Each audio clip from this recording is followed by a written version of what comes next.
Le synode de la synodalité a commencé, et ces premiers jours, il se déroule dans un silence d'information totale, comme l'a demandé le pape. Nous verrons ce qui se passera plus tard, mais le synode a été précédé d'une certaine tempête. Un groupe de 5 cardinaux a présenté des questions à la doctrine de la foi, des questions, des doutes, les dubia. Le mot est latin. Ces questions ont reçu une réponse du pape avec la signature du préfet de la doctrine de la foi, mais elles n'ont pas satisfait ceux qui les ont posées, qui ont soumis à nouveau leurs questions, jusqu'à présent sans réponse. Et il y a également eu un autre cardinal, l'archevêque émérite de Prague, le cardinal Duka, qui a soumis à nouveau sa propre question, qui a reçu la même réponse que les précédentes. Mais nous ne savons pas s'il y aura une contre-question de la part du cardinal Duka. Le jour même de l'ouverture du synode, le pape a publié une exhortation apostolique, Laudate Deum, sur la question écologique, dans laquelle il affirme que le changement climatique dont nous souffrons est grave, très grave, qu'il est déjà sur nous et qu'il est urgent de faire quelque chose. Mais surtout, il affirme que l'action humaine a beaucoup à voir avec ce changement climatique, qu'il ne s'agit pas d'un cas de plus parmi tous ceux dont la Terre a souffert au cours de son histoire. L'homme est responsable, au moins en partie, selon le pape, de ce changement climatique. Eh bien, à la suite de tout ce qui se passe, j'ai eu moi aussi quelques dubias, quelques doutes, quelques questions, et je voudrais poser, et auxquelles, bien sûr, je n'attends de réponse de personne. Elles ne sont pas adressées à une personne en particulier, et je n'ai même pas le droit qu'on y réponde. Mais j'avoue qu'elles me font souvent souffrir. Et je suis également convaincu que je ne suis pas le seul prêtre à avoir posé ces questions, à avoir ces doutes et à avoir ces craintes. Commençons par la première. On dit que les divorcés remariés, sans avoir obtenu la nullité et sans vivre dans l'abstinence sexuelle, que les divorcés et remariés pourront recevoir la communion s'ils décident en conscience, en faisant leur discernement, théoriquement avec un prêtre. En pratique, la plupart d'entre eux ne le font pas. S'ils décident en conscience qu'ils peuvent recevoir la communion, eh bien, selon leur discernement, selon leur conscience, ils peuvent recevoir la communion. Et voici ma question. Et si le prêtre n'est pas d'accord? Et si le prêtre est convaincu en conscience qu'il n'y a pas de motif suffisant pour que ce couple où l'un d'eux reçoive la communion, le prêtre sera-t-il obligé de donner la communion contre sa conscience? Et donc, si pour le prêtre donner cette communion signifie participer à un sacrilège, sera-t-il obligé de participer à ce sacrilège? Le prêtre a-t-il le droit de faire son propre discernement? Le prêtre a-t-il le droit d'avoir une conscience? On donne au laïc le droit de discernement et le droit d'agir selon sa conscience. Donne-t-on au prêtre le droit de discernement et le droit d'agir selon sa conscience? Et si l'on admet que le prêtre individuel peut refuser de donner la communion, la paroisse serait-elle obligée de faire en sorte que quelqu'un donne la communion à ces personnes, même si le prêtre de la paroisse ne veut pas le faire? Permettez-moi de donner un exemple. Et je pense que c'est un exemple qui peut ne pas sembler approprié pour certains. Mais pour moi, il l'est. Imaginez un médecin qui ne veut pas participer à un avortement. L'Église a toujours défendu que l'objection de conscience du médecin doit être respectée. Si l'objection de conscience d'un médecin est respectée, le droit à l'objection de conscience d'un prêtre ne peut pas participer à quelque chose qu'il considère comme un sacrilège et ne devrait-il pas être respecté?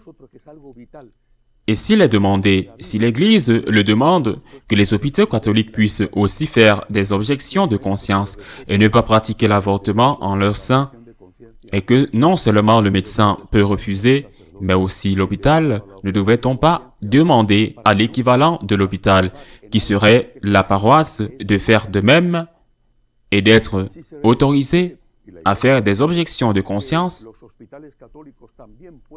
Premier dubia. Premier doute. Deuxièmement, et dans le même ordre d'idées, qu'en est-il du reste des couples irréguliers?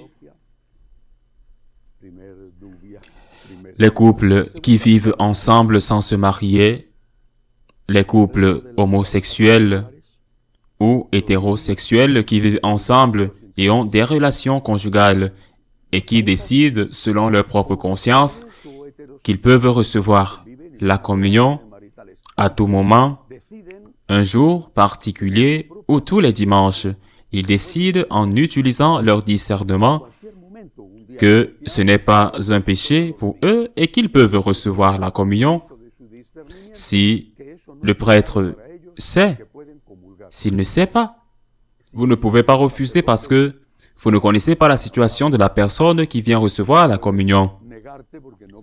Mais si le prêtre sait et sait, est-il obligé de donner la communion à des personnes dont il sait en conscience, en son âme et conscience, qu'ils sont en état de péché mortel? Le prêtre est-il obligé de participer à un sacrilège? Et si le prêtre refuse, que lui arrivera-t-il? Punition par ses supérieurs, réduction même à l'état laïque, ou au moins suspension ad divinis. Le prêtre qui refuse de donner la communion à un couple de concubins non mariés, ce prêtre sera puni. Est-ce que c'est cela qui va se passer? N'aurons-nous pas, je le répète, le droit à l'objection de conscience? N'aurons-nous pas le droit d'avoir une conscience? N'aurons-nous pas le droit de pouvoir discerner? Bénédiction des couples homosexuels ou hétérosexuels qui vivent ensemble sans se marier, non pas communion, mais bénédiction. Si l'Église autorisait cette bénédiction pour les couples cohabitants non mariés, et que le prêtre ne pouvait en conscience donner cette bénédiction parce qu'il considère que la personne peut être bénie, mais qu'un état et une situation qui, pour le prêtre et pour l'Église jusqu'à présent, est un péché, ne peuvent être bénis, le prêtre pourrait-il refuser la bénédiction ou serait-il puni s'il refusait? Encore des dubias. Imaginons que le diaconat féminin soit accepté. Je ne sais pas que cela arrivera dans ce synode. Je l'ai déjà dit plusieurs fois, je ne pense pas que quoi que ce soit sera approuvé, parce que c'est la première partie d'un synode de 2 ans. Je peux me tromper, mais si un jour le diaconat féminin était approuvé, et plus tard, bien sûr, le sacerdoce féminin, le prêtre pourrait-il refuser de concélébrer avec cette diaconesse ou de faire concélébrer cette diaconesse dans sa paroisse parce qu'il considère que, selon la tradition de l'Église, le sacerdoce ou le diaconat féminin, qui est le premier degré du sacerdoce, ne peut être donné à une femme.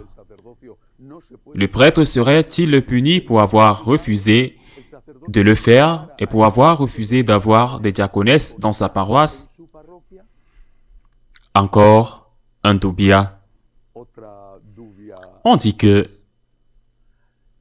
les conclusions d'un synode sont destinées à devenir le magistère ordinaire, dont, avec la permission l'approbation du pape, ou même dans l'approbation du pape. Donc, ce que conclut un synode sera le magistère ordinaire et devra être respecté. Eh bien, un synode n'est pas un concile où tous les évêques participent, mais certains évêques y participent en tant que représentants de leur conférence épiscopale et ensuite des personnes nommées par le pape selon les critères du pape. C'est-à-dire que le pape décide que plus d'eau de tel type et de telle couleur devrait être ajoutée à l'ensemble et il le fait. C'est sa liberté et son droit. Mais ce n'est pas un corps représentatif de toute l'Église, ou du moins, il n'est pas représentatif de tout l'épiscopat, comme l'est un concile. Si un synode approuvait quelque chose et s'il s'agissait du magistère ordinaire et qu'il fallait l'appliquer dans la vie quotidienne, le prêtre faisant usage de son discernement, faisant usage de la liberté qu'il a d'être fidèle à sa conscience, pourrait-il refuser ou devait-il nécessairement l'appliquer? Et s'il en était ainsi pour le synode, en serait-il de même, par exemple, pour les conseils pastoraux? Le prêtre devrait-il appliquer ce qui a été approuvé dans les conseils pastoraux, même s'il n'est pas d'accord?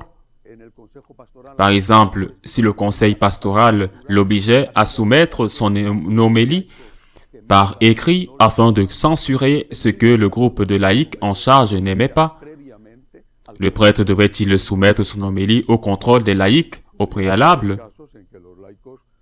Il peut y avoir des cas où les laïcs sont conservateurs et le prêtre ne l'est pas. Mais comme nous l'avons vu jusqu'à présent, c'est plutôt l'inverse qui se produit.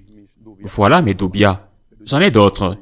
Mais je pense que c'est suffisant pour aujourd'hui. Je le répète, je le fais sans vouloir déranger, seulement pour exposer quelque chose qui me préoccupe, qui me tourmente parfois, et dont je suis convaincu qui ne me préoccupe pas seulement moi, mais qu'il y a beaucoup de prêtres qui sont également préoccupés, et ainsi les laïcs peuvent comprendre ce que beaucoup de prêtres traversent. Les doutes que nous avons, les souffrances que nous avons. Mais demain samedi, c'est Notre-Dame du Rosaire. Et je finis donc souvent et toujours par demander des prières. Mais aujourd'hui, je vais demander à tout le monde que demain, le jour du Rosaire, demain, samedi, nous prions cette prière qu'elle aime tant, que nous demandions à la Sainte Vierge Marie avec humilité, que nous lui demandions d'intercéder, d'intervenir auprès du Père pour l'Église, afin que nous puissions sortir de cette situation de tension et de conflit, que l'Église puisse briller à nouveau pour être la lumière au milieu des ténèbres, le sel de la terre, le levain dans la pâte. Que Notre-Dame du Rosaire intercède pour chacun d'entre nous.